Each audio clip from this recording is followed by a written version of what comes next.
Bueno, pues comenzamos, si os parece. Bueno, buenos días a todos y muchísimas gracias por la participación y asistir a este tercer evento online de divulgación que se está llevando a cabo gracias al Grupo Operativo Lúpulos de Calidad. En este tercer evento, lo que es la temática en la que se va a tratar y está titulada como Cerrando el círculo de la bioeconomía en el sector del lúpulo. Para ello van a participar los miembros que están participando sobre todo que están colaborando y trabajando en este objetivo, que son el Instituto Tecnológico Agrario de Castilla y León, el ITACIL, junto con la Universidad de León, aunque sí que voy a nombrar al resto de miembros que también participan en este objetivo, pero bueno, esta jornada se va a llevar a cabo sobre todo con estos dos miembros, que son la SAD Lúpulos de León, la cooperativa Lutega, está la empresa Hofsteiner, está también la Universidad de Santiago de Compostela y también el CIAN, también de ahí de Galicia, y en representación País Vasco pues participa el Instituto Tecnológico Necker. Dicho esto, voy a dar paso a al primer ponente y con la primera charla que tiene lugar, que va a hablar sobre la valorización de los residuos de la cosecha de lúpulo mediante compostaje para su uso como biocombustible y biocida. Esta charla va a estar a cargo de doña Maricruz García González, que es investigadora del Grupo de Residuos Ganaderos y de la Industria Agroalimentaria del ITACIL. Para ello, Maricruz, te doy paso, voy a dejar de compartir, ¿vale? Para que puedas hacernos la presentación. Vale, muy bien, muchas gracias. Primero va a decir unas palabras nuestra subdirectora.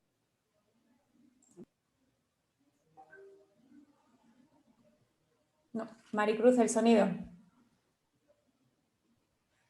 Sí, no, estaba diciendo que primero va a hacer unas palabras nuestra jefe de área, Cristina León. Me gustaría participar brevemente, 2 minutos o 3 minutos para dar la bienvenida a los participantes, si no te importa. Sí, perfecto. Cristina, tienes que activar el sonido. Vale, hola, buenos días, gracias Maricruz. Nada, simplemente era pues desearos un feliz viernes ya a las puertas de este fin de semana y bienvenidos a todos, bienvenidos a este ciclo de jornadas dentro de nuestro ciclo de jornadas I4 de ITACIL, ITACIL Investiga, ITACIL Innova e Informa. Y más en concreto pues, dentro de las jornadas de bioeconomía. Para aquellos que no nos conozcáis, pues somos el Instituto Tecnológico Agrario de Castilla y León, perteneciente a la Consejería de Agricultura, Ganadería y Desarrollo Rural, que somos un poco el brazo tecnológico, y nos dedicamos a la investigación y a la innovación en toda la cadena de valor agroalimentaria, desde la producción primaria, agrícola y ganadera, hasta las industrias de transformación, y como el mismo nombre de esta jornada, pues cerramos el ciclo o el círculo, como se trata hoy, para el aprovechamiento de los subproductos o los recursos generados en cada cultivo o producción. Hoy nos concentramos en un cultivo muy particular, como es el lúpulo, y que se concentra en la vega del río Órbigo, en la provincia de León, con el 98% de la producción nacional.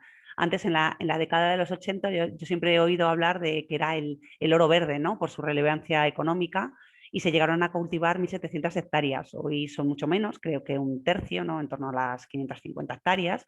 Pero bueno, seguimos teniendo, es un cultivo que tiene muchas posibilidades y más desde el ámbito bioeconómico.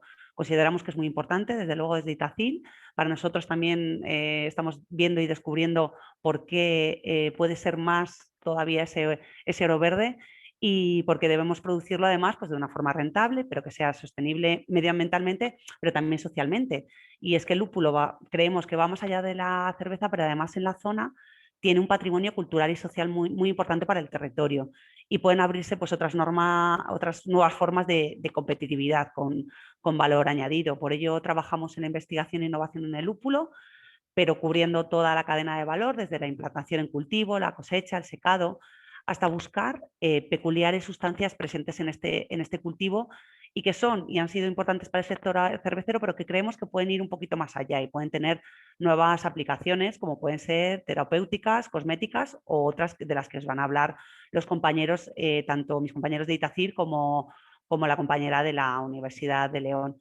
En Itacil llevamos varios años, hemos retornado un poco a esta investigación e innovación, a través de un convenio, ¿no?, que hicimos de investigación junto a la Universidad de León, el Instituto de la Viña del Vino, los productores de la SAT del lúpulo y los agricultores de la zona, sobre todo, ¿no?, porque los que tienen que mandar y dirigir en esto, desde luego, son las SAT Lúpulos de León y otras empresas dedicadas a ellas, como Hofsteiner, que también hemos colaborado con ellos.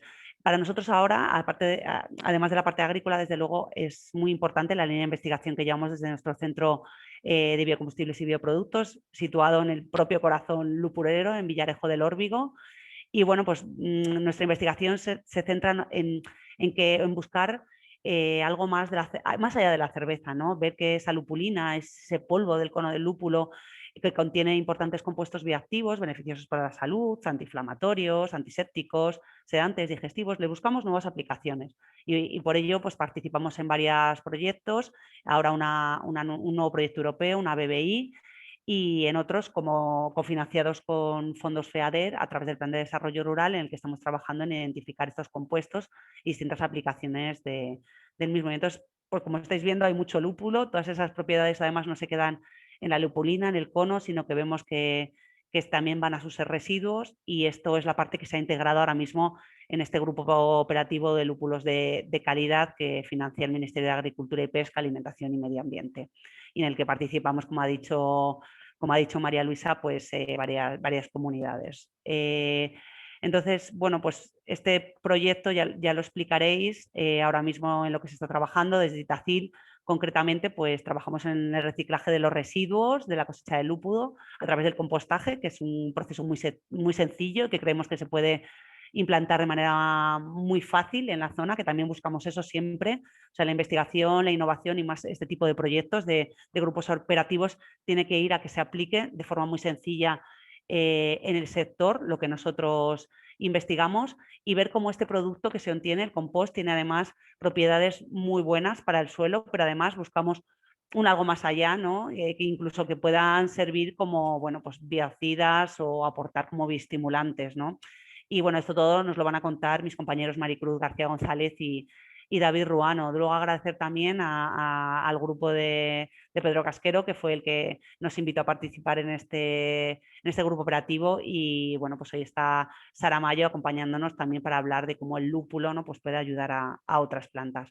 Y nada, sin más, pues os dejamos con las presentaciones, que son lo importante, los investigadores que van a hablar hoy. Agradecer a María Luisa por la coordinación también de todo esto, y esperemos que la jornada sea de gran provecho para todos. Muchas gracias. Muchas gracias, Cristina. Muy bien, pues ahora sí que voy a comenzar con mi presentación.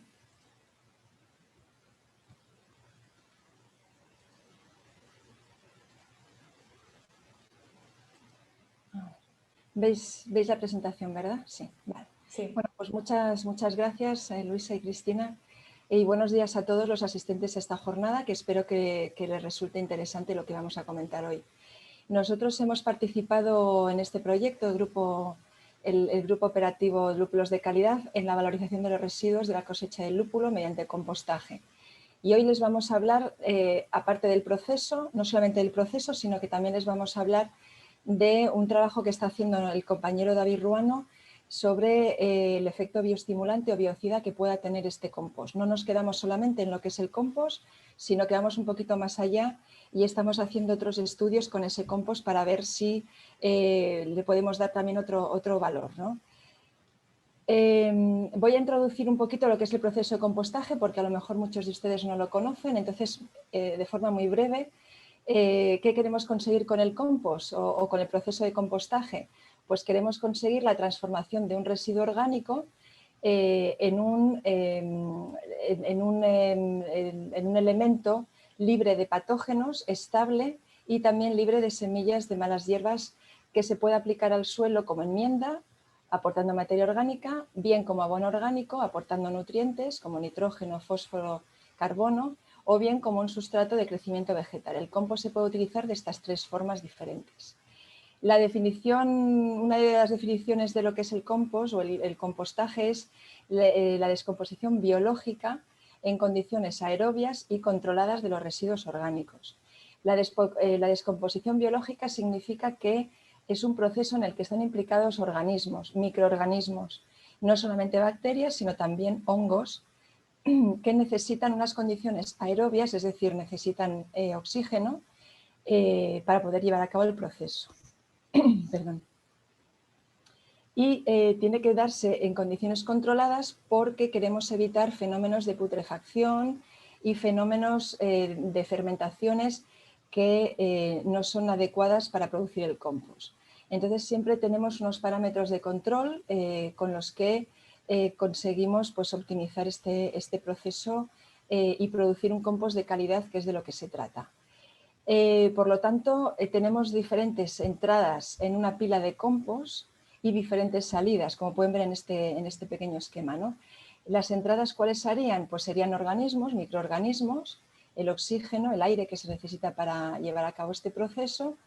Necesitamos un material húmedo como una fuente de nitrógeno y también otro material que nos aporte carbono.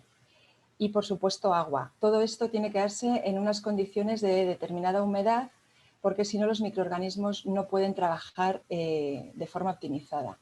Y como productos, pues obtenemos el compost, obtenemos calor y también obtenemos dióxido de carbono que se desprende de este proceso pues como forma que tienen las bacterias de degradar la materia orgánica de forma aerobia. Se produce una determinada cantidad de CO2. El proceso de compost está regulado por diferentes factores que hay que controlar y que son los que necesitamos pues optimizar en este proceso, ¿no? Como puedan ser el tamaño de las partículas, la porosidad. Es necesario que la masa, lo que es la pila de compost, cuando hablamos de masa nos referimos a la pila de los materiales que estamos compostando, ¿no? Pues esa masa, esa pila tiene que tener una cierta porosidad, porque si no, no puede entrar el oxígeno y no puede acceder, digamos, a todas las partes de la materia que queremos compostar, ¿no? Entonces es necesario que tenga una cierta porosidad.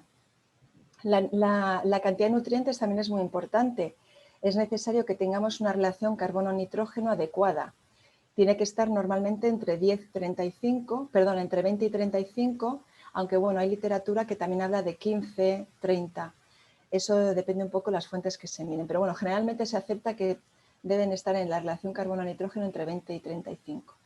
Y luego también es importante la biodegradabilidad del material. No es lo mismo compostar pues un material orgánico, como pueda ser, por ejemplo, los residuos ganaderos, con los que nosotros hemos trabajado más, que son más bien fáciles de compostar, que trabajar con un material lignocelulósico, como puedan ser pues, unos residuos de poda, en los que pues, existe mucha cantidad de material lignocelulósico que es más difícil de degradar por las bacterias y por los hongos, ¿no?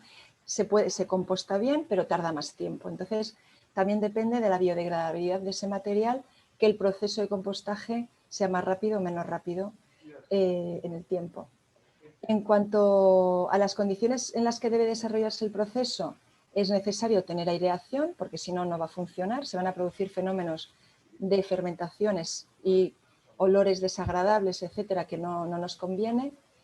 Es necesario que tenga un mínimo de humedad y de temperatura para que las bacterias y los hongos pues, también trabajen en condiciones adecuadas.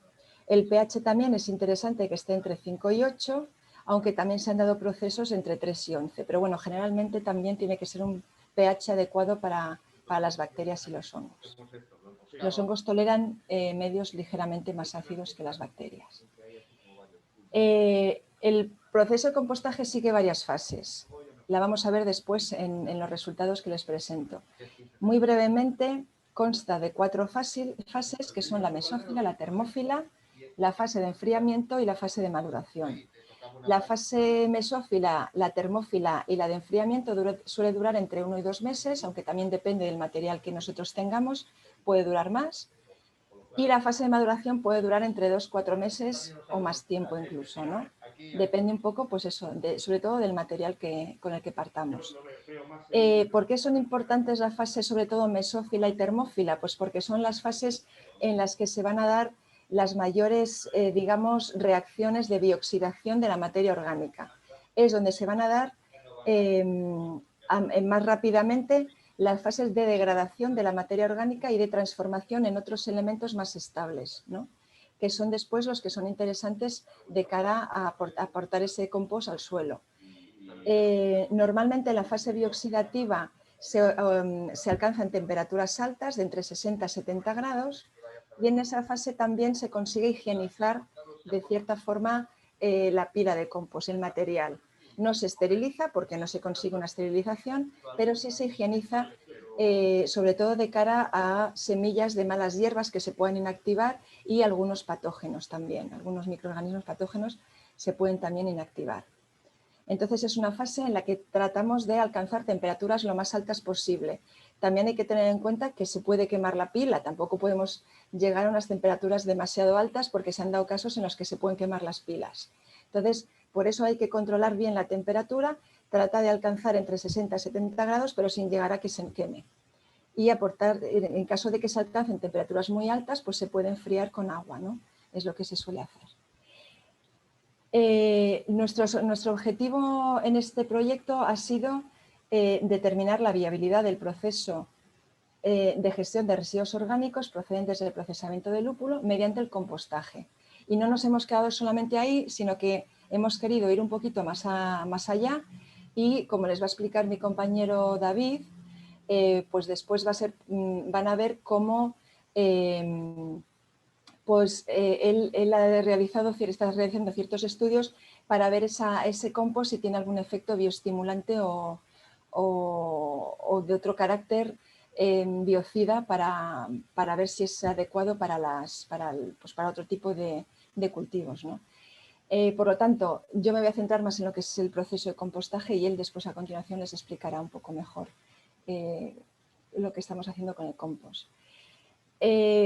¿Cuáles son las materias primas con las que hemos trabajado? Pues hemos trabajado con las hojas del pelado del lúpulo y las trepas del proceso de pelado del lúpulo, que las hemos tenido que utilizar picadas, porque si no, a la hora de voltear, de realizar los volteos, como van a ver, pues sería muy complicado y no se podría realizar adecuadamente. Por lo tanto, sí que hemos visto que es importante que esas trepas vayan picadas. Y aquí quiero agradecer a Javier Freire, al compañero Javier Freire, porque ha sido gracias a él al que hemos tenido el contacto con el agricultor y que nos ha suministrado pues, estos residuos para poderlos compostar, ¿no? Las hojas de lúpulo se bioxidan muy fácilmente. Si ven aquí en esta fotografía se ven zonas verdes, pero se ven zonas marrones. Estas zonas marrones ya empieza a bioxidarse el material, se oxida, se calienta muy rápidamente y muy fácilmente.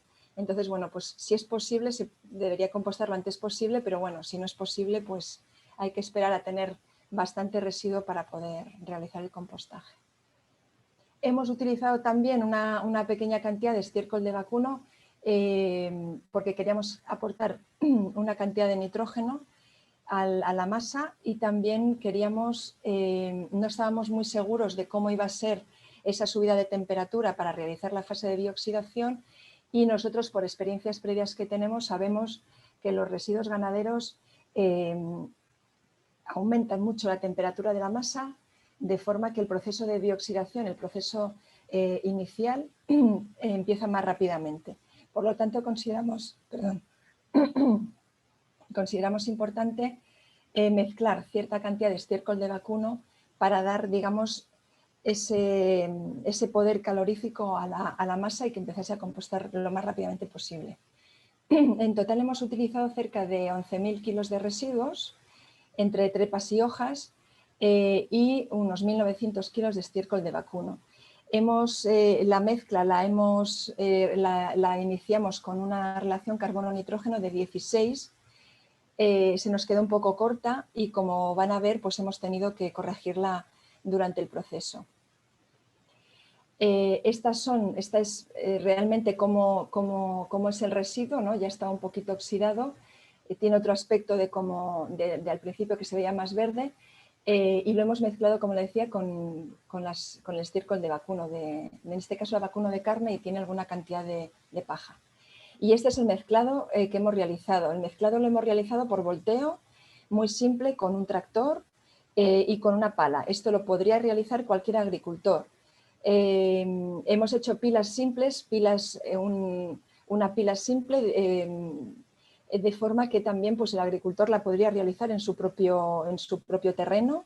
Eso sí, tiene que ser un terreno de alguna forma, a ser posible, impermeabilizado para que no se produzcan pues, lixiviaciones. También hemos visto que no se producían demasiadas lixiviaciones. Hemos tenido alguna lixiviación porque ha llovido, pero muy poquitas, muy poca lixiviación, vamos. Porque la masa ha estado húmeda, pero no ha estado excesivamente húmeda y por lo tanto no hemos tenido pérdida de agua. Y como pueden ver, pues ha sido simplemente con un tractor y mezclando bien el residuo de trepa y hoja con el estiércol, que quede lo más homogéneo posible, y luego las pilas pues quedan, como van a ver a continuación, son pilas de aproximadamente 2 metros de alto por 4 metros de longitud, y hemos realizado 3 pilas para tener 3 réplicas y poder tener suficientes datos para hacer medias, y también porque en algunas ocasiones hemos visto que las pilas no arrancan bien y no queríamos que nos pasase eso. Entonces, para estar seguros de que el proceso funcionaba bien y que teníamos al menos 3 réplicas para que alguna de las pilas pues arrancara bien, ¿no? En este caso las 3 han arrancado muy bien, han funcionado muy bien, además muy en paralelo, como van a ver, y bueno, pues hemos obtenido un compost que yo creo que puede ser interesante. En el día 38 hemos tenido que mezclar paja con 2 de las pilas. Hemos dejado una para ver la evolución sin mezclar paja, para ver cómo evolucionaba esa pila, y hemos mezclado 2 de ellas con paja para subir la relación carbono-nitrógeno, porque nos pareció que era baja la de 16, la que obtuvimos al principio, que era de 16. Y bueno, pues esta es la gráfica de evolución de la temperatura durante el proceso de compostaje. Como pueden ver, las 3 pilas han ido bastante en paralelo. La pila, la gris, lo que se ve en gris, la línea gris, es la tercera pila, la que no le hemos mezclado paja en el día 38, y la roja y la azul son las que le hemos mezclado paja en el día 38. Como pueden ver, hemos alcanzado temperaturas bastante altas de entre 60 y 70 grados, con lo cual pues, consideramos que la fase bioxidativa pues, ha sido buena, ha sido una buena fase bioxidativa. Hemos dado varios volteos, como ven aquí. Los volteos los realizamos cuando vemos que la pila pierde temperatura. Cuando vemos que pierden temperatura, volteamos para airear la masa y que se siga produciendo el proceso de compostaje de forma adecuada, que las bacterias tengan suficiente oxígeno y puedan trabajar adecuadamente. Entonces, cada vez que volteamos, se produce inicialmente una pequeña bajada de temperatura, pero después conseguimos lo que deseamos, es decir, que vuelva a subir la temperatura. Como ven aquí, en este volteo volvió a subir, empezó a bajar y después volvió a subir, y nos pasó varias veces, hasta que en el último volteo, que ha sido en el día 86, ya vimos que con el tiempo no volvía a subir la temperatura. Entonces consideramos que la fase de bioxidación se había terminado y pasaríamos ya a la fase de maduración. La fase de bioxidación duró 100 días, aproximadamente un poquito menos, yo calculo que unos 90 días, y la fase de maduración ha durado unos 93 días. Es la media. Normalmente, depende del material, dura más o menos, pero la fase de bioxidación está entre los 70, 80, 90 días, y la de maduración tanto tiempo como queramos, pero bueno, no podemos tener todo el tiempo el compost madurando, entonces consideramos que 90, 100 días también está bien. En cuanto al carbono, a la evolución del carbono-nitrógeno, como pueden ver aquí, cuando mezclamos con paja, la evolución del carbono subió, como era de esperar, subió a una relación carbono-nitrógeno de 21 y 23 en una pila y en la pila 1 y en la 2, mientras que en la pila 3, que no mezclamos paja, pues lógicamente no subió. ¿Qué es lo que pasó? Que durante todo este tiempo sí que se mantuvo un poquito más alto la relación carbono-nitrógeno, no tan alta como nosotros queríamos haberla mantenido en torno a los 20, pero no lo hemos conseguido. Creemos que ha sido, o bueno, por otras experiencias nos indica que ha sido por la paja, haberlo mezclado con paja. Utilizamos paja porque es un residuo que nos quedaba muy cerca, muy a mano, y lo teníamos en ese momento pues disponible. Entonces, bueno, pues utilizamos paja para aportar esa cantidad de carbono nitrógeno, pero la paja resulta que no es un material que composta rápidamente. La paja tarda mucho en compostar, entonces sí que es verdad que obtuvimos, subió la relación carbono-nitrógeno y los microorganismos vimos que estaban más activos, pero después, como la paja no se degrada tampoco muy rápidamente, vimos que evolucionaba, digamos, bajando esa relación carbono-nitrógeno y al final ha bajado hasta 9, que es la misma relación carbono-nitrógeno que tiene la pila 3 con la que no le mezclamos paja. Por lo tanto, una de las conclusiones que hemos sacado de este estudio es que tendríamos que buscar otro sustrato para aportar carbono. La paja hemos visto que no aporta carbono, pero se degrada muy, muy despacio y no sería bueno en este caso. También esto es el análisis del compost, que como pueden ver tiene un pH un poco alcalino. El carbono total es alto y la materia orgánica es también alta, con lo cual pues, bueno, pues es un compost que nos puede aportar gran cantidad de materia orgánica al suelo. Suelos pobres en materia orgánica, como los de Castilla y León, pues sería interesante. También tiene bastante nitrógeno y eso sí, nos hemos quedado muy cortos en la relación carbono-nitrógeno. Por lo tanto, una de las lecciones aprendidas es que tenemos que buscar otro sustrato con el que trabajar, que aporte carbono y con el que trabajar. Hemos hecho análisis de cobre y zinc, pero porque como aportamos un poco de estiércol, pensamos que a lo mejor podría tener algún residuo de este tipo, pero no tiene nada, tiene muy poquito cobre y zinc, por lo tanto es un compost libre de este tipo de compuestos. Por otro lado, hemos visto, y aquí lo pueden ver perfectamente en esta imagen, la pila tiene gran cantidad de plástico. Es el plástico con el que se atan las trepas, entonces sería muy interesante conseguir unas cuerdas que fuesen biodegradables para hacer un compostaje que se degradaran a lo largo del proceso. De todas formas, hay que cribar este compost porque, como pueden ver, todavía tienen una pequeña cantidad de paja que no ha sido degradada. Entonces, bueno, de todas formas hay que cribar el compost y, bueno, ya se eliminarían este tipo de plásticos, ¿no? Pero sí que vemos que sería interesante quitar ese plástico. Entonces, bueno, pues como conclusiones a lo que sería el proceso del compostaje mediante control de temperatura y aireación por volteo manual fue adecuado. No se observaron diferencias respecto al comportamiento del proceso dependiendo de la adición de paja final. O sea, no se observaron diferencias en la relación carbono-nitrógeno final, pero sí en el intermedio. O sea que sí que fue bueno aportar esa paja, aunque la relación carbono-nitrógeno final no haya sido tan alta como la que pretendíamos. Sería conveniente aportar, como digo, un material estructurante con mayor contenido en carbono al inicio del proceso, no tan voluminoso como la paja, porque es verdad que la paja tiene mucho volumen y parece que estamos compostando paja en vez de residuos de lúpulo, y más biodegradable que la paja. Un residuo, por ejemplo, de poda nos vendría bien aquí. Y sí que hemos visto que tiene una salinidad alta, este compost bastante alta, de hasta 7 decisiemens, y tenemos que estudiar, tenemos que ver de dónde procede esa salinidad, porque sí que puede tener algún efecto posteriormente cuando apliquemos ese compost en el campo. Entonces, bueno, por mi parte yo hasta aquí dejo mi presentación. Ahora le doy paso a mi compañero David Ruano para que nos hable él también de los estudios que está realizando. Muchas gracias. Gracias, Maricruz. A ver, David, esa. Ya. Todo tuyo.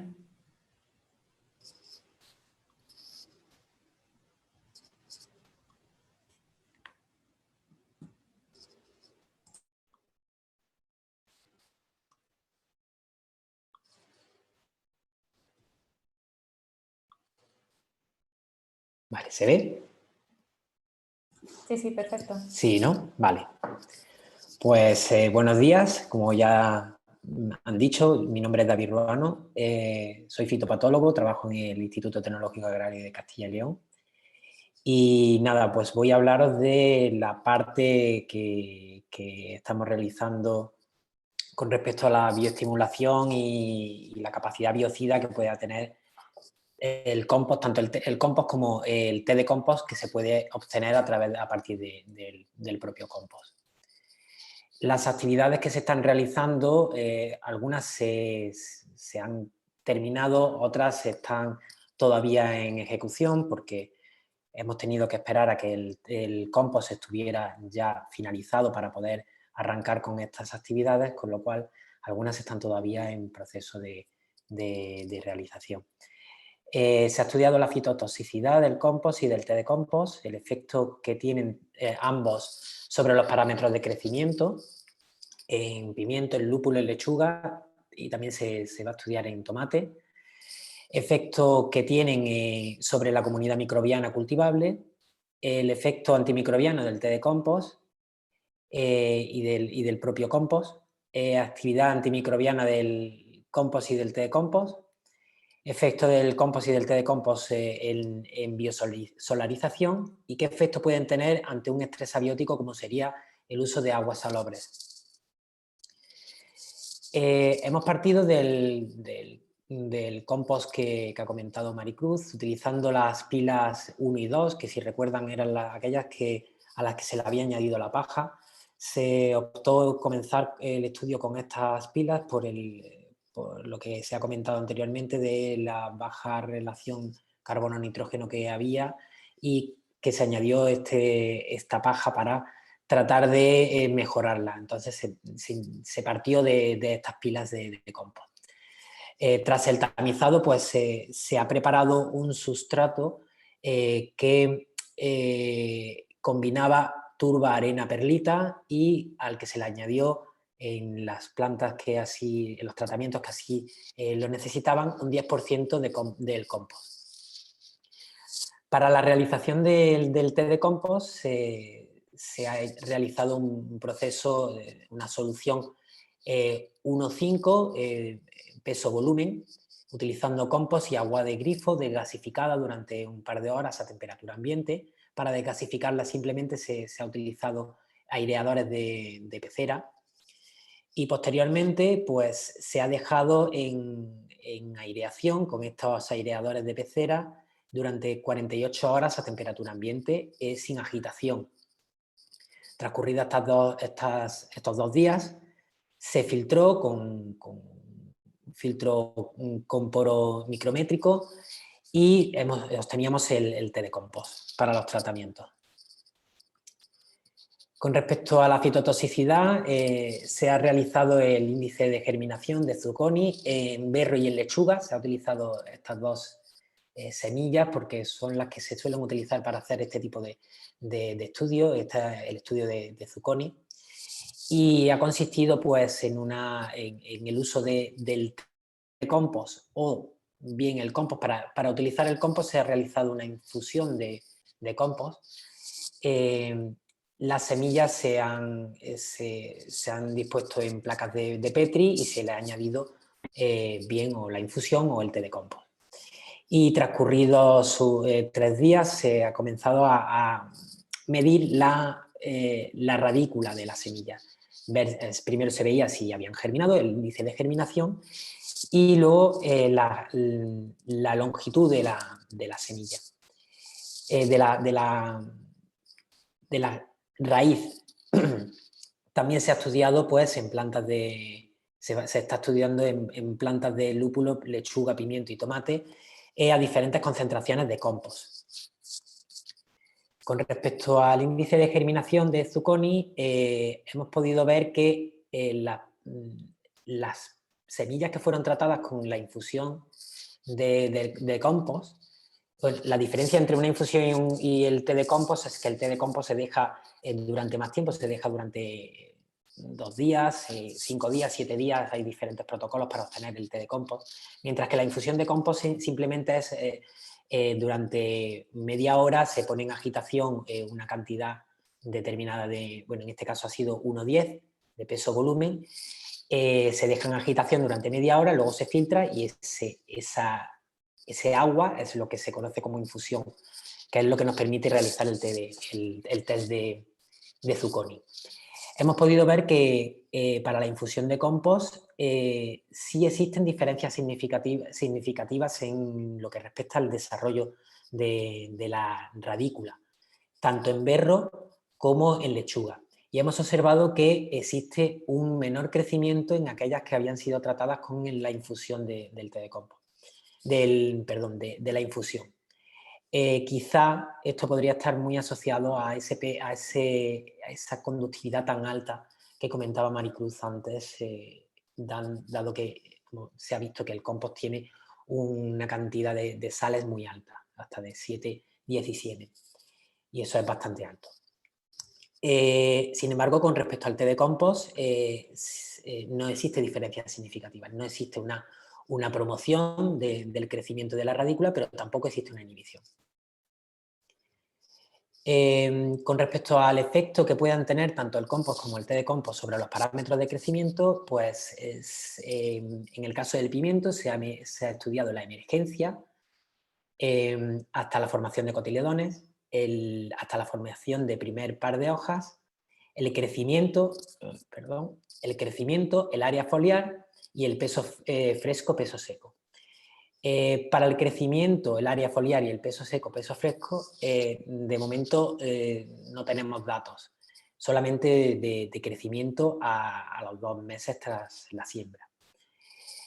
Con respecto a la emergencia y la aparición de cotiledones libres y el primer par de hojas, no hemos observado diferencias significativas ni con el compost ni con el té de compost. Como pueden ver en la gráfica, está bastante parejo, no existe una diferencia significativa estadísticamente. Sin embargo, en la primera toma de medidas de crecimiento que hemos realizado para las plantas después de 2 meses de crecimiento, sí hemos podido ver que las plantas que habían sido tratadas con el compost presentaban el mayor crecimiento, seguidas de las de té de compost y, por último, las plantas que habían estado sin tratar con nada, simplemente con un sustrato neutro. Actualmente nos faltaría un seguimiento del crecimiento, que sí lo podemos hacer sin tener que destruir la planta, pero para el área foliar, bueno, el área foliar estamos poniendo a punto la metodología para no tener que destruir, hacer tomas retirando hojas de la planta, y lo cual nos puede influir luego en el peso fresco, peso seco. Y evidentemente el peso fresco, peso seco es un método destructivo y tendrá que ser al final del experimento. Vamos a intentar también tomar medidas de la producción de flores y de fruto. Con respecto al lúpulo, las medidas a tomar han sido emergencia, crecimiento, área foliar y peso fresco, peso seco. Aquí nos hemos encontrado con un problema y ha sido el material de partida. El material de partida en principio fue rizomas de lúpulo.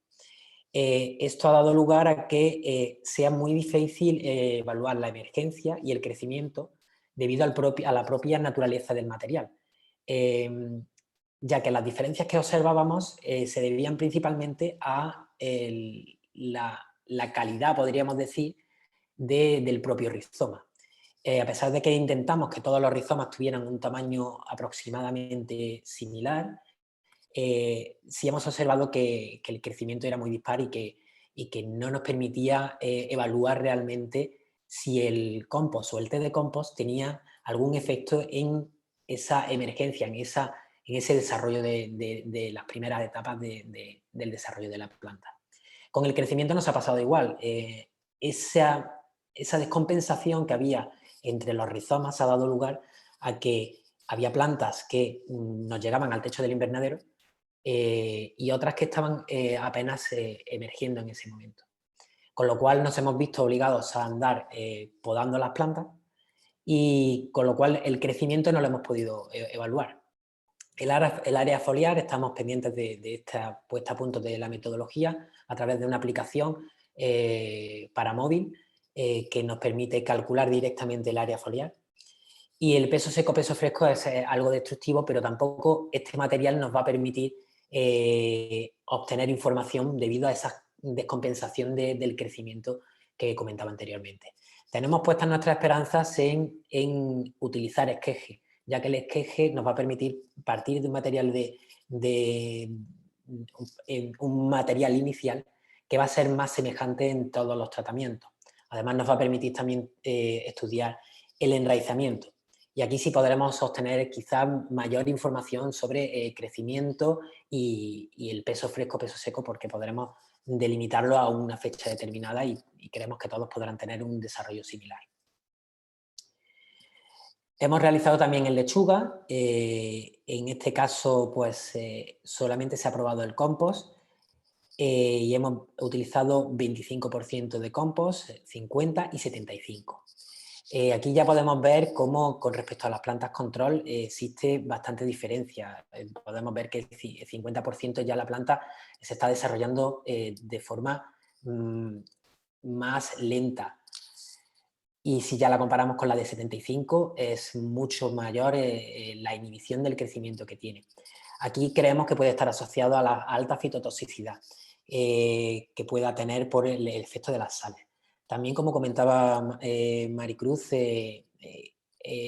esa gran cantidad de materia orgánica existente aún podría estar dando lugar a que existiera una gran cantidad de polifenoles y taninos que pueda estar implicada en esa fitotoxicidad.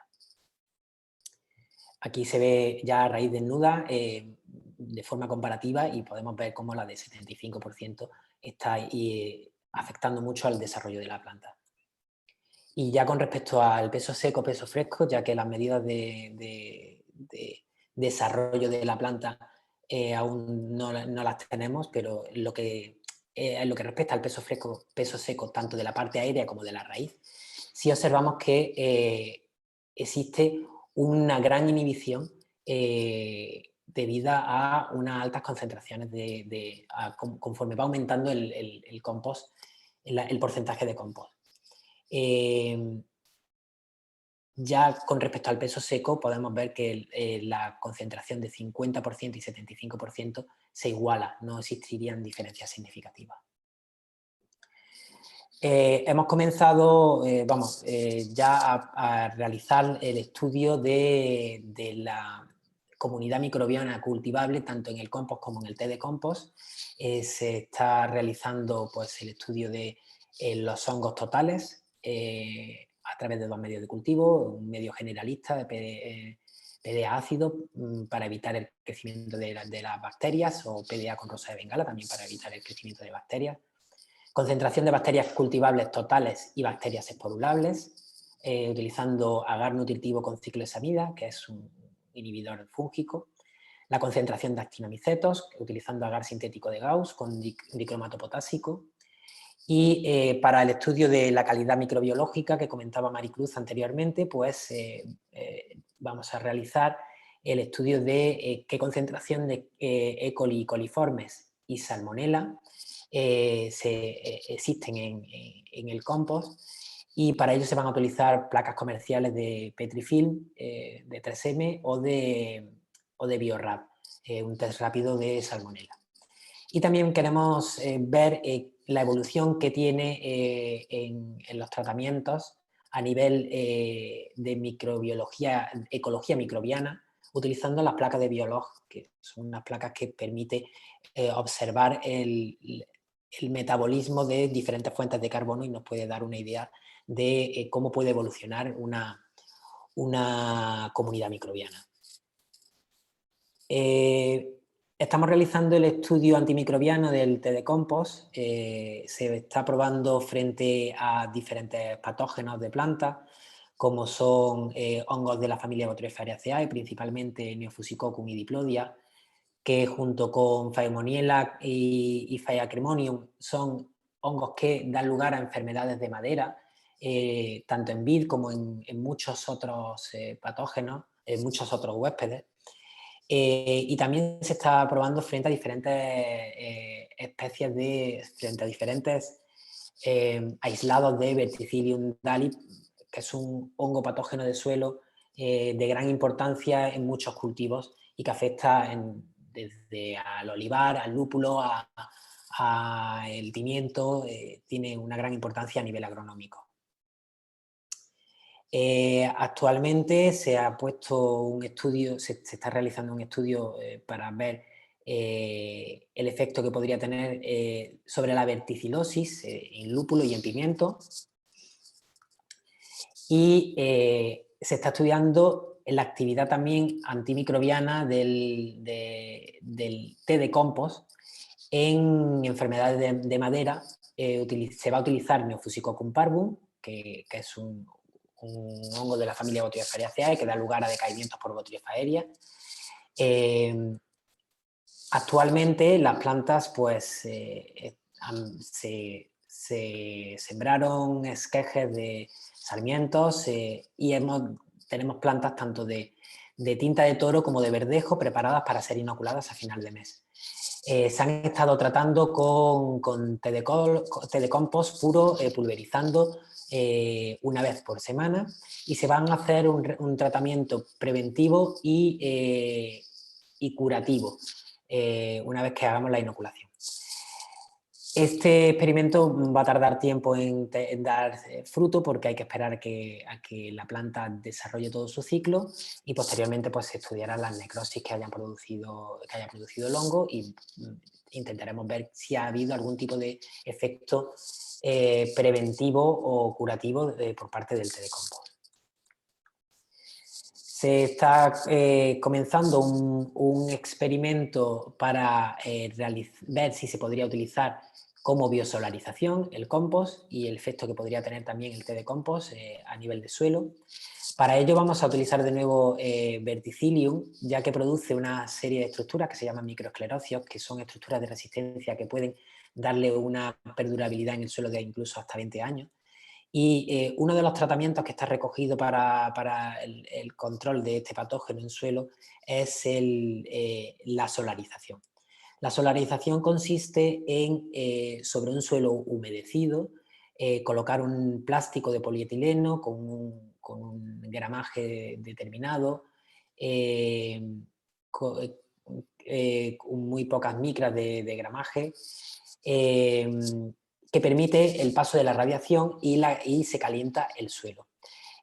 Con esta humedad pues, da lugar a que se vaya acumulando en el suelo temperatura y produce una esterilización del suelo. La biosolarización consiste en lo mismo, pero se añade, debajo del plástico, se añade alguna enmienda orgánica. En este caso vamos a utilizar el té de compost y vamos a incluir en el suelo bolsas con inóculo, con estos microesclerosios, y vamos a diferentes profundidades y vamos a tratar de ver si tiene algún efecto.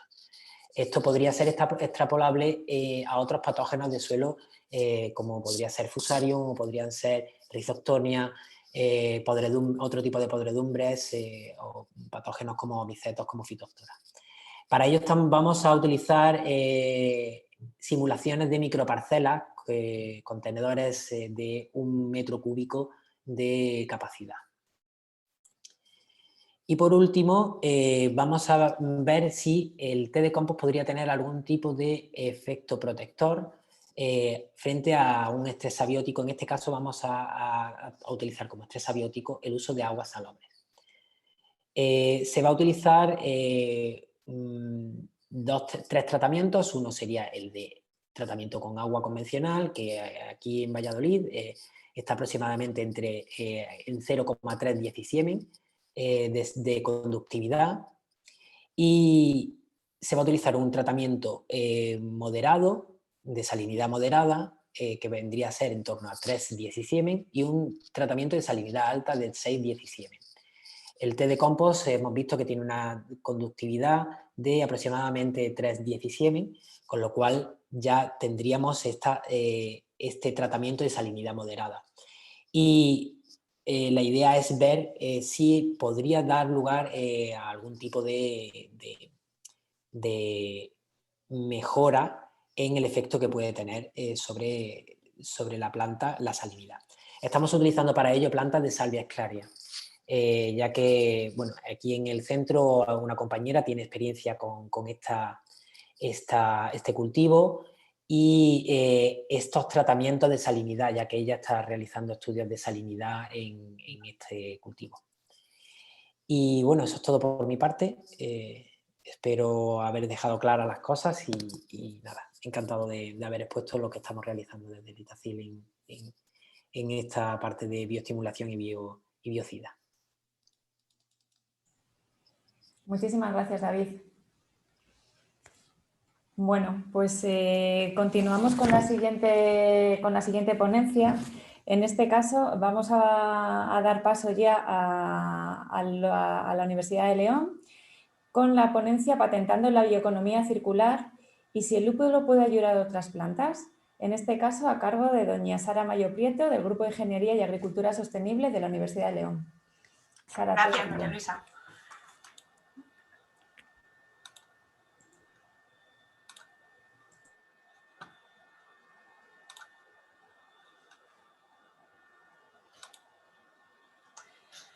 Bueno, como ya dijo María Luisa, yo voy a explicaros lo que hemos hecho con los restos de lúpulo que nos surgió la duda en algún momento, pero primero os voy a ir explicando cómo hemos llegado a esa utilización de esos residuos de lúpulo. Somos un grupo de investigación que nos hemos centrado principalmente en 3 cultivos, en el cultivo de la judía, en el lúpulo y en la vid. Dentro de la judía nos hemos dedicado a estudiar aquellos hongos fitopatógenos principalmente que afectan a la raíz. En este caso, pues hemos estudiado el comportamiento con Rhizoctonia solani, con Fusarium, Botrytis, Sclerotinia y también hemos visto, estudiado un patógeno, una plaga que le afecta también a la judía como es el gorgojo. Cantoselides obstetus en concreto. Y hemos estado estudiando su ciclo, cómo controlarlo y demás. En el caso del lúpulo, nos hemos ido centrando ya más a lo que le puede afectar con hongos. En este caso, pues, el año pasado, por ejemplo, ya teníamos ensayos para el control de oidio. Hemos empezado ya a centrarnos en la detección de virus dentro del cultivo del lúpulo, desarrollando un protocolo para poderlos detectar. También hemos estado haciendo muestreos para extracción de hongos en suelo y poder estudiar, hacer un control biológico posterior. En cuanto al cultivo de la vid, pues nos hemos centrado principalmente en 2 vías.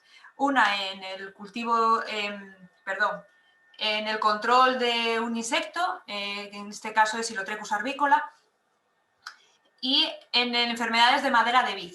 Estamos ahí empezando y en todo ello estamos utilizando agentes de biocontrol para el control tanto de las plagas, enfermedades de esos 3 cultivos.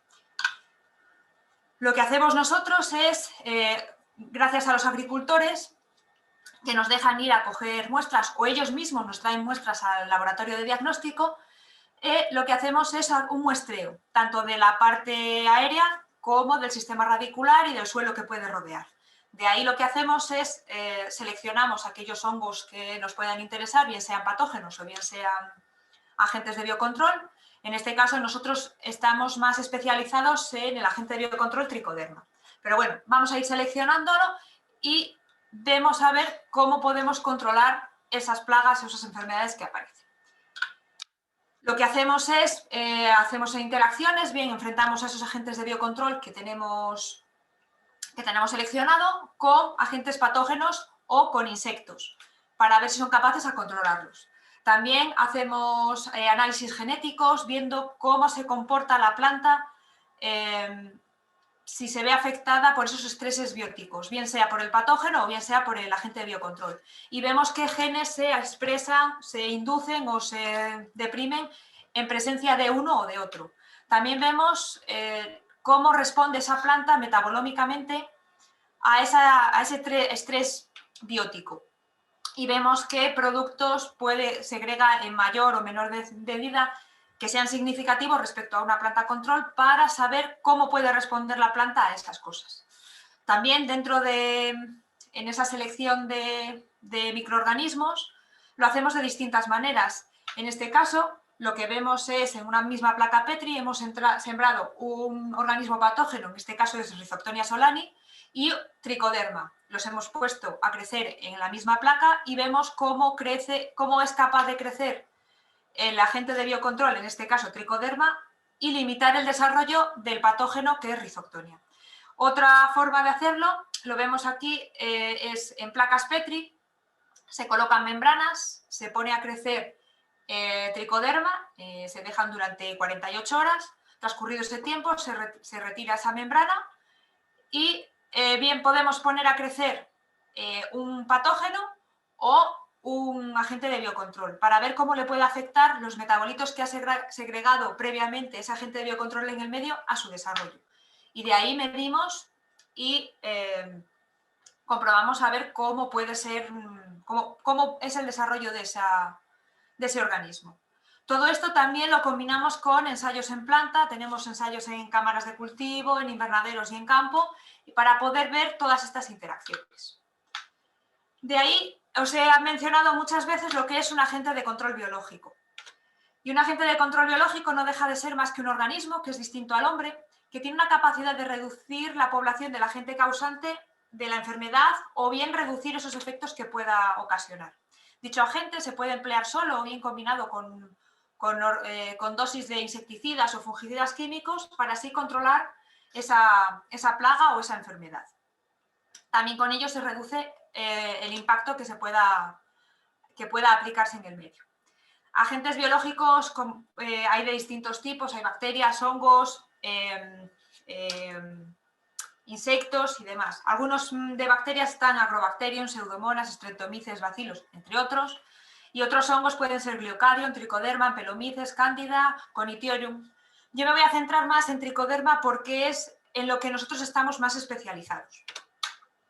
Tricoderma sabemos que es un hongo que se encuentra en la mayoría de los suelos.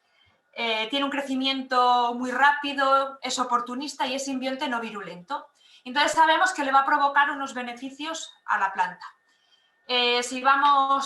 Uno de los beneficios es que puede ayudar a incrementar el desarrollo de esa planta, bien sea porque favorezca los nutrientes que haya en el suelo, los ponga a disposición de la planta, con lo cual va a incrementar esa nutrición disponible para la misma. Es capaz de reducir un poco el pH, con lo cual va a aumentar la solubilización de fosfatos, con lo cual la planta va a nutrirse mucho mejor de los medios que haya en el medio, de los nutrientes que haya en el medio, perdón. Otra forma de incrementar el desarrollo es producir o degradar otros compuestos al medio, con lo que favorezca ese incremento de desarrollo. Por ejemplo, es capaz de inhibir la síntesis de etileno por organismos de la rizosfera, con lo cual a la planta le va a favorecer el desarrollo, ya que ha paralizado o inhibido esa producción de etileno. Otra forma de ser beneficioso para la planta es reducir o controlar enfermedades. Al de tener un rápido crecimiento en el medio y producir esporas y colonizar tanta superficie en muy poco tiempo, tiene una capacidad de tener una relación parasitaria con otros organismos patógenos o de competición por nutrientes, por luz, iluminación, etc. Es capaz, Tricoderma, en el momento que detecta un patógeno, sin llegar a estar en contacto con él, es capaz de desplazarse y empezar a emitir sustancias al medio, con lo cual ese patógeno va a verse atacado por esos metabolitos y ya va a reducirse su desarrollo. Tricoderma va a seguir avanzando hacia él, con lo cual en ese momento llegará, cuando llegue en contacto a él, lo va a rodear e impedir el desarrollo y impedir así que pueda atacar a la planta. Otra forma de ayudar a la planta es inducir una resistencia. A todos nos han puesto una vacuna, que están tan de moda ahora. Bueno, pues por ejemplo, Tricoderma lo que puede hacer es, puede inducir esas resistencias. Lo que veíamos antes de ver cómo se comporta genéticamente la planta, pues en este caso sabemos que Tricoderma es capaz de activar, de provocar que la planta active determinados sistemas de defensa para impedir que el patógeno pueda acceder a ella. También Tricoderma es capaz de producir sustancias antibióticas que inhiben el desarrollo de ese patógeno, con lo cual a la planta la va a proteger en gran medida. Bueno, visto ya lo que supone Tricoderma, a qué los dedicamos, voy a centrarme más ya en lo que es nuestra patente. Sabemos que una gran cantidad de semillas que se utilizan en agricultura vienen todas pildoradas, es decir, están recubiertas por distintos compuestos, bien sean insecticidas, fungicidas, que protegen a la planta, a la semilla durante las primeras fases. Pero también esos recubrimientos ayudan a favorecer el manejo de esas semillas porque pueden modificar su tamaño, pueden retardar esa germinación, pueden hacerlas más resistentes a la salinidad, a estos estrés abióticos que puedan ocasionarse en esas primeras fases en el momento en que está la semilla. También se le pueden añadir nutrientes, pero estamos siempre habituados a que todas esas semillas se les añaden algo de síntesis química. Y a nosotros se nos planteó la duda, ¿y si lo queremos hacer en agricultura ecológica, qué podremos hacer? Pues viendo en las cosechas, lo que había en el caso del lúpulo, había restos de conos de lúpulo que quedaban depreciados o que no pasaban esos controles de calidad. Y una forma de darle salida a nosotros se nos ocurrió. Y si utilizamos eso, que ya no lo utilizan bien o se utiliza para compostaje o ya para la industria no lo utilizan, si lo utilizamos nosotros para ese recubrimiento y así poder dar una salida a esos restos y así que se pueda utilizar en la agricultura ecológica, pues de ahí surgió esta patente, ¿no? Se nos planteó, la patente es recubrimiento de semilla que comprende un agente de biocontrol y conos de lúpulo. Y se nos ocurrió hacer, primero hicimos distintos ensayos. Primero nos planteamos, estábamos en lúpulo, semillas y un agente de biocontrol. Bueno, pues entonces queríamos saber si nuestro agente de biocontrol era capaz de crecer en el lúpulo, porque el lúpulo sabemos que tiene sustancias que pueden inhibir el desarrollo de patógenos y demás. Bueno, pues queríamos saber si el lúpulo iba a inhibir el desarrollo de nuestro agente de biocontrol. Bueno, entonces lo que hicimos fue, molimos esos conos de lúpulos y también cogimos restos de hojas. Los colocamos en placas Petri y los inoculamos con distintos aislamientos de tricoderma. En este caso utilizamos 3 aislamientos de tricoderma. 2 de ellos pertenecen a la especie Tricoderma arcianum y el otro es Tricoderma velutinum. Todos ellos los tenemos testados, que sabemos que controlan tanto insectos como patógenos de suelo en semilla, ¿no? Entonces queríamos probarlos a ver si al recubrirlos en un futuro, si los recubrimos con ellas dos, tanto tricoderma como lúpulo, se iban a ver afectados.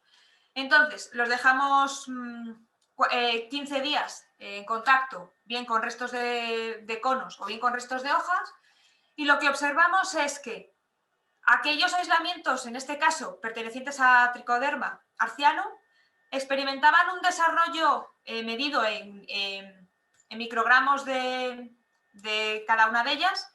Observamos que con restos de conos llegaban a ser superior a 3.300 microgramos por mililitro de tricoderma. Es decir, había incrementado muchísimo el desarrollo de tricoderma el hecho de estar con conos. Sin embargo, no ocurría lo mismo con restos de hojas. Con restos de hojas el desarrollo no era muy grande. Entonces vimos que la unión de lúpulo y agente de biocontrol era buena porque no le favorecía el desarrollo. Bueno, pues quisimos comprobar qué pasaba si uníamos lúpulo y semilla. Para ello lo que hacíamos era recubrimos con ese polvo de los conos, semillas de distintos tamaños. Decidimos coger semillas pequeñas, semillas de tamaño medio y semillas grandes. Las semillas pequeñas eran de un tamaño inferior a 3 milímetros, las semillas medianas entre 3 y 10 milímetros y las semillas grandes de más de 10 milímetros. Entonces las recubrimos bien, primero con un agente que pegara, digamos, ese polvo y luego el polvo de lúpulo. Seleccionamos semillas de alfalfa, colza, trigo, lenteja, garbanzo, judía, maíz y melón. Las de arriba se corresponden con las semillas de tamaño pequeño, de tamaño mediano las del medio y las de tamaño grande las de abajo. Y entonces observamos que si las pildorábamos hoy, por ejemplo, y al día siguiente las poníamos a germinar, medíamos esa germinación, esa longitud de raíz, peso de materia de biomasa y hacíamos un índice de germinación, observábamos que aquellas semillas que estaban se habían pildorado y sembrado a las 24 horas, el índice de germinación en el caso de la alfalfa, por ejemplo, era de 141%. Si estaban un mes pildoradas y luego ya se sembraban, el índice de germinación llegaba a los 142%. Esto del índice de germinación quiere decir que es una relación entre la germinación y la longitud del sistema radicular, tanto de las plantas inoculadas con lúpulo como aquellas que no estaban pildoradas con nada. Es una relación en tanto por ciento. En el caso de la colza, a las 24 horas no vimos ninguna diferencia significativa respecto a las plantas control, pero sin embargo, cuando llevaban un mes pildoradas, la longitud del sistema radicular llegaba ya a un 112,63%. Si vamos avanzando en el trigo, cuando ya llevan un mes pildorada, se incrementaba la germinación un 8%. En el caso de la lenteja, la germinación relativa llegó a ser de 113,55%. En el caso del garbanzo, ya 106,39%. En el caso de la judía, no se incrementaba la germinación, pero sí se incrementaba la cantidad de biomasa que llegaba a producir. Llegaba a ser de un 4%. Sin embargo, en la maíz, la cantidad de biomasa no se incrementaba solo un 0,7% y lo mismo que un mes pildorado solo era un 4%. Lo que nos llamó muchísimo la atención era en el caso del melón, en las semillas de melón, que cuando estaban pildoradas a las 24 horas previas antes del sembrado, la longitud de la raíz se incrementaba un 39% y cuando ya llevaban un mes pildoradas y se sembraban, la longitud se incrementaba ya un 72% y el índice de germinación llegó a alcanzar un 431,4%. Viendo que el hecho de haber pildorado las semillas de judía no afectaba la germinación, sino que las mejoraba cuando las pildorábamos con lúpulo, pues entonces lo que hicimos fue, la siguiente fase sería con tricoderma. Pero aquí os veo más, para que veáis el proceso más o menos que se sigue para el pildorado. Se añade un agente de humectación, en este caso es goma arábiga, se supone el 1,5% del peso de las semillas. Se le añade, se agita para que se homogeneice todo el agente por todas las semillas, se añade el polvo de lúpulo previamente molido con un molinillo, se retira el exceso, de tal forma que aquí vemos cómo quedan las semillas pildoradas con los conos de lúpulo. Aquí tenemos un ejemplo, en este caso son con restos de alga, de otra patente que tenemos, y con restos de lúpulo. Veis que las semillas quedan completamente cubiertas y eso es lo que llevaríamos a sembrar. Como os comenté, habíamos visto que el lúpulo no inhibía la germinación, tampoco inhibía el desarrollo del agente de biocontrol, entonces decidimos juntarlos los tres, tanto el lúpulo como semilla, como el agente de biocontrol, en este caso era tricoderma. Y seleccionamos una semilla de cada uno de ellos. En este caso seleccionamos colza para las semillas pequeñas, trigo para semillas de tamaño medio y judía para semillas de tamaño grande. ¿Y qué observamos? Que en el caso de la colza la germinación relativa era del 200,71% y el índice de germinación del 176%. En el caso del trigo, la germinación relativa era del 400,14%, teniendo un incremento de la biomasa del 59%, una longitud relativa del 57%, con lo cual nos daba un índice de germinación del 600,51%, todo esto respecto a una planta control. En el caso de las judías, también se incrementaba la germinación, la producción de biomasa, la longitud del sistema radicular, dando un índice de germinación del 142,12%. Como vimos que todo esto, es decir, el hecho de haber inoculado o haber pildorado las semillas con restos de conos en los cuales no pasaba el control de calidad, era beneficioso para la planta porque era capaz de germinar mucho antes incluso que con el control. De ahí que hubiéramos desarrollado esta patente. Bueno, y ahora aquí os presento quienes hemos desarrollado toda esta patente. Somos todos de la Universidad de León. En este caso, este es el grupo que se encuentra en el campus de Ponferrada, que son microbiólogos, y nosotros somos los que estamos en el campus de la Universidad de León, en la Escuela de Ingeniería Agraria y Forestal, y estamos todos ahí en en la foto que veis. Y hasta aquí ya ha llegado la presentación. Muchas gracias por la atención.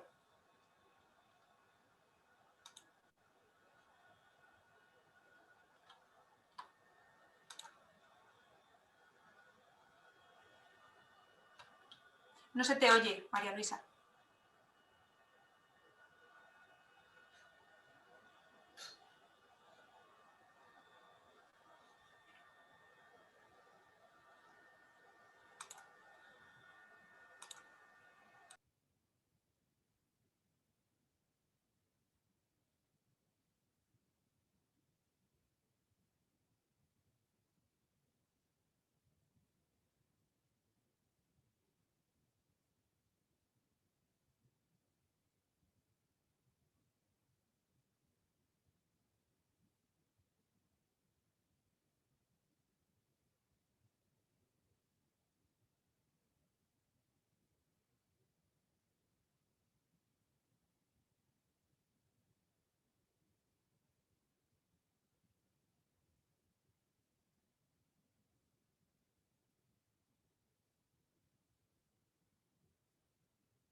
Ahora. Perdón, ¿me oís? Sí, ahora sí. ¿No me habéis oído todo este rato? No. Madre mía. Pues nada, ya os había despedido a todas bien y había pedido información. Disculparme, no sé por qué, no se me había conectado el micro. Pues nada, agradeceros, Sara, Maricruz, David, vuestra participación. Y bueno, ha llegado ya el turno de ruegos y preguntas por parte de todos los asistentes. Y nada, lo podemos hacer o a través de la aplicación en la reacción de levantar la mano o directamente abrís micro, ¿vale? Y vamos respondiendo a todas y atendiendo a todas las dudas que los asistentes os hayan podido surgir.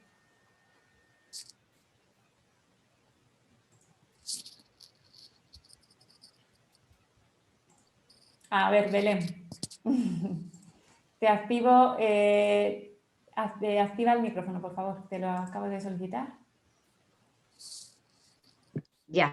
Exacto. Buenas a todos. Bueno, hola. Hola. En relación a la presentación de Maricruz, la recomendación que decías de buscar otros sustratos a mayores de la paja, ¿tienes alguna idea que nos puedas aportar? Pues algo que esté cerquita de donde producís el lúpulo, porque para no tener que andar transportando, ya sabes que eso siempre es un engorro y es más caro, lógicamente. Entonces, si tenéis cerca, sobre todo algún residuo de paja, de poda, o restos de algún otro, por ejemplo, el estiércol de gallinaza va bien.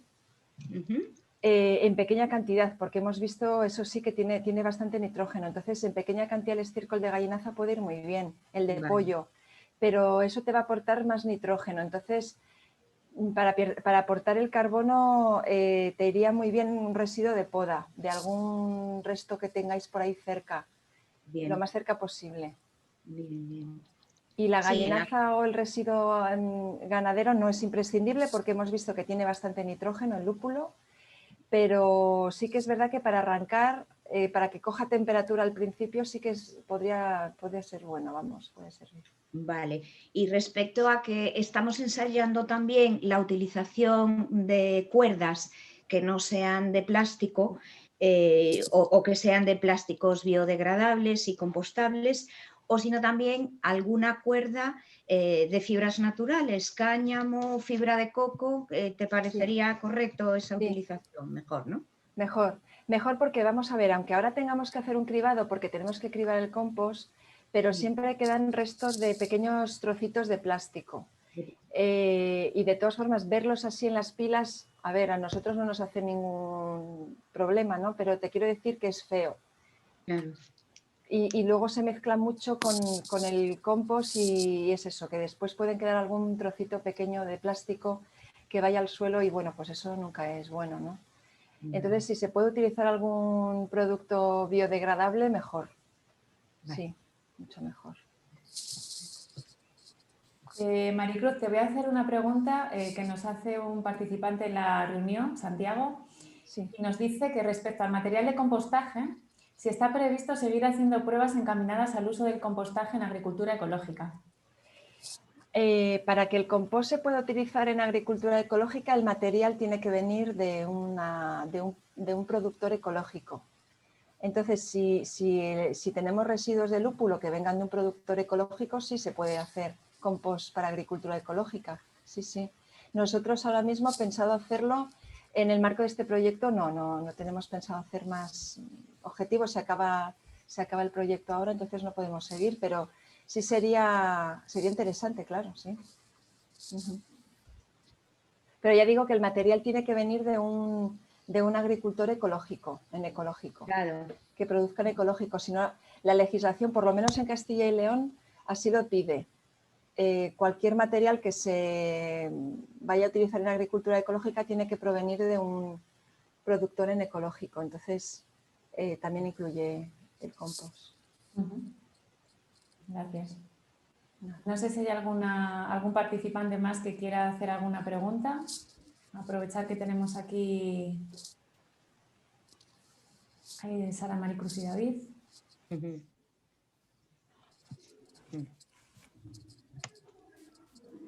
Pues nada, por mi parte voy a comunicar a los asistentes que la próxima semana vamos a tener el cuarto evento online de divulgación de este grupo operativo, que también vamos a hablar sobre el objetivo 3 que se está trabajando en este proyecto y que os informaremos ya la próxima semana a través de la página web, redes sociales y demás, el diferente guión de la jornada, los ponentes y bueno, os enviaremos información.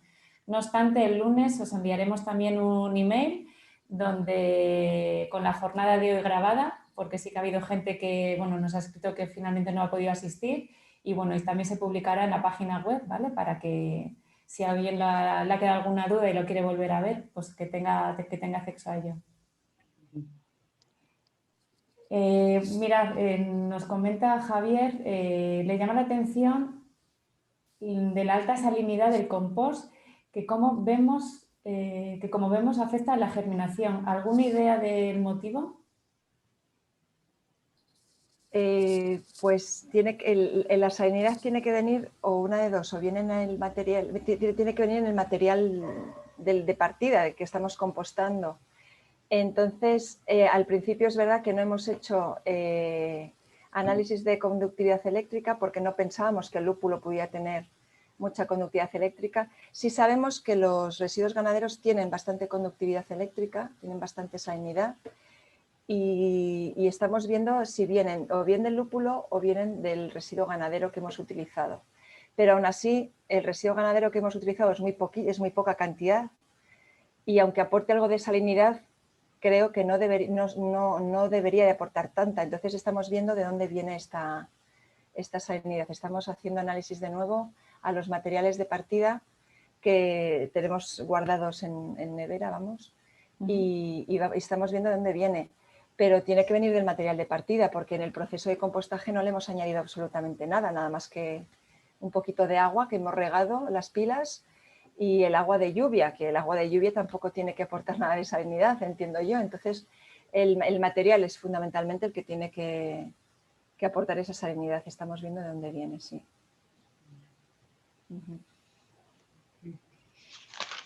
No sé si Sara o David queréis aportar alguna información más al respecto. No, realmente es eso, es lo que dice Maricruz, que hay que buscar el origen de esa salinidad para tratar de compensarla o de remediar un poco, porque si viene, como dice ella, del residuo ganadero, pues habría que buscar un residuo ganadero que aportara menos salinidad, pero eso básicamente. Bueno, y no es obligatorio compostar con residuo ganadero, o sea, se puede compostar el lúpulo con otro, porque teníamos el problema que pensamos que podíamos tener era el aporte de nitrógeno, pensábamos que tendríamos poco nitrógeno y nuestra sorpresa fue, porque nunca habíamos trabajado con lúpulo, nuestra sorpresa fue ver que el lúpulo tiene bastante nitrógeno, el residuo del lúpulo tiene bastante nitrógeno, entonces se puede utilizar otro material estructurante, un material estructurante, pues como decía, el residuo de poda, que aporta estructura y aporta también carbono. Y sobre todo que aporta estructura, que aporta la porosidad que os decía que tiene que tener la pila, ¿no? Para que sea suficientemente porosa y pueda circular el aire por la pila y pueda funcionar bien el proceso de compostaje.